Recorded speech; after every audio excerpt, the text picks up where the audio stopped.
Hello, I'm John here at the Christian Century, and I'm joined today by Andrew Finstuen, who recently wrote a review for us here for the magazine. He reviewed Uta Balbier's book, Altar Call in Europe, about Billy Graham's ministry in Europe.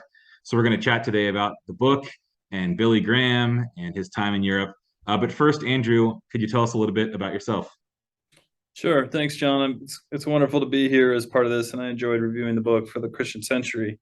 I'm the Dean of the Honors College at Boise State University and do a couple other things on behalf of the university, working in strategic planning and a new institute for advancing American values that we've started that has to do with convening conversation around central values in American history and American life. My scholarly interests focused around religion in the 1950s in America, 1960s, Cold War America, and I've worked on Billy Graham, of course, and Reinhold Niebuhr and Paul Tillich. So teach courses in those areas in the Honors College, and I'm glad to be here with you today. Awesome. So glad you're here.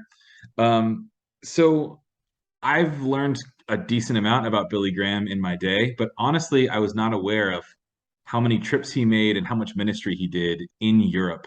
Could you tell us a little bit about just what Billy Graham was up to across the Atlantic?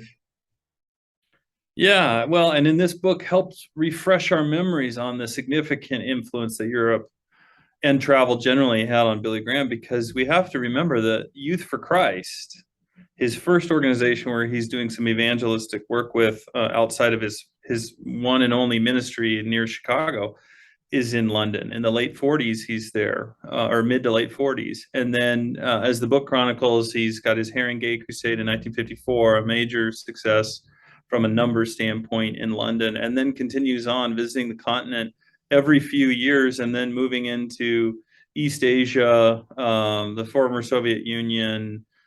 So it's really a global enterprise in South America. So his crusades are all over the globe. Europe is the focus in the 50s and 60s and into the 70s, including with his Lausanne conference that the Evangelistic Association helps to organize and participate in. So it's really a remarkable trajectory. And I think what this book helps us understand is the way that Graham is an international evangelist and connected to 19th century, including 19th century transatlantic exchanges in the evangelical movement between the United States and England and the continent. And so Graham fits in that tradition, only accelerates it and obviously takes it into the 20th century and modern communications. And so his ability to reach tens of thousands, millions of people in Europe is astounding in this era. Yeah, wow. Well, there's a sense in a lot of evangelistic crusades, I think, that we're just going to focus on the gospel message, nothing more, nothing less. And yet, Altar Call in Europe seems to point to many ways that a message of anti-communism was entwined with the message that Graham was spreading. Could you tell us a little bit about what that looked like or how that worked? Right. I think especially in the 1950s, in what you could, as the Cold War heats up, that's always kind of an ironic phrase, the notion, a generalized notion of an atheistic Soviet Union or atheistic communism, it's a fairly straightforward rhetorical move to talk about then the Christian West or the United States and its religious connections. And of course, this is the decade of the 1950s, at least on the US side, where you have uh, one nation under God added to the Pledge of Allegiance, and you have "In God We Trust" adopted as a motto within it. That didn't always appear on our coinage and printed money, and so there's a real sense of religion and Christianity, particularly as a bulwark against what's seen to be the communist atheists, and of course that's the primal conflict there during the Cold War, and so almost by definition, by having evangelistic campaigns, both in the U.S. and overseas, you're inviting that comparison, you're inviting that conflict, you're inviting that contrast. And so Graham, certainly in his earlier 50s sermons, you can see that anti-communist rhetoric at a strong level. But Graham evolves, and over time, as he visits countries in Eastern Europe and communist Eastern Europe, and then ultimately the Soviet Union in the early 80s, he's actually trying to move and draw down the rhetoric that is heating up the Cold War and thinking about how to make connections because of the fear of nuclear war, Holocaust, nuclear Holocaust, excuse me. Those are real concerns for him, and peace and the notion of love. And that his travels, he writes in even early 1961, I believe it's in the Christian Century, that series, How I Changed My Mind.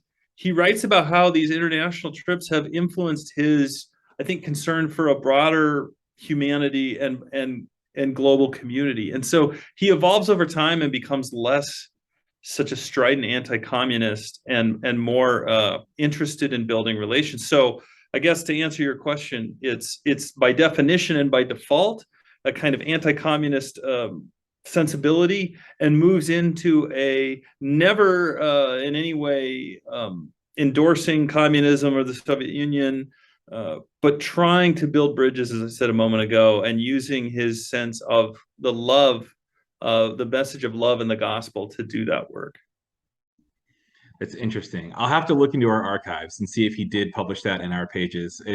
I'd be a bit surprised because I think he helped launch Christianity Today as almost a direct rebuke to the work that the Christian Century was doing.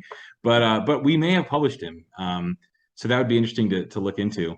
But finally, I was just curious, a lot has been said about the legacy of Billy Graham in religion in the US, Christianity in the US particularly. But I don't know much about what kind of lasting impact his work had in Germany or England or other parts of Europe. So I'm just curious, what kind of impact might he have had over time in Europe? I think there's no question that in this period when he's active, it becomes a symbol and a figure that people can rally around as a as a symbol of Christianity itself. And so his impact, I think, is a reference point for groups who are thinking about Christianity in the post-World War II era that's developing larger church congregations, use of media, use of marketing in a way that's different from or accelerated from prior generations. And so he becomes both a reference point for people's personal stories and just a most recognizable face across the globe and across Europe that's a stand-in for American Christianity. So I think there's just that recognizability factor. As far as how far he penetrates into the churches and a lasting impact, this is the same story for the United States, where you have scholars kind of, and even in this latest book, Altar Call in Europe, saying you have a significant upsurge in interest in churches around the event.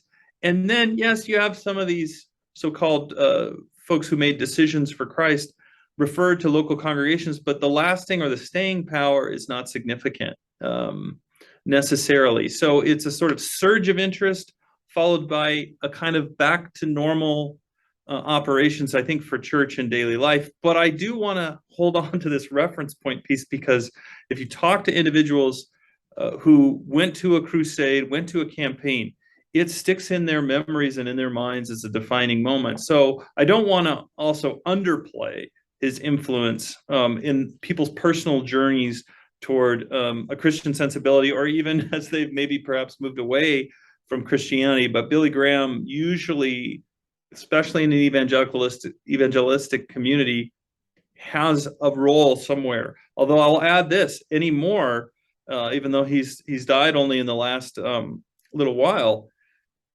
young people aren't aware of who this figure is, even though he spoke to more live audience than any other person, maybe besides the Pope. Just this figure almost as recognizable as a figure like a Michael Jordan or a LeBron James or a world leader.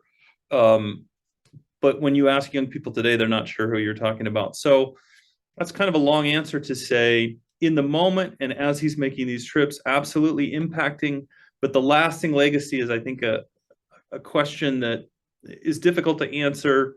Most would say it doesn't hold in the same way, other than an image, a reference point, as I said before. Yeah, that's really interesting.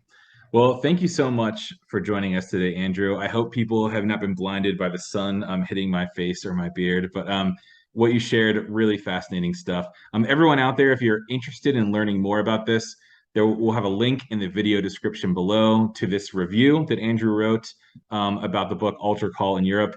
We'll also put down there the link to a book that Andrew edited, Billy Graham, American Pilgrim, so you can check those out. Thank you so much for chatting today, Andrew.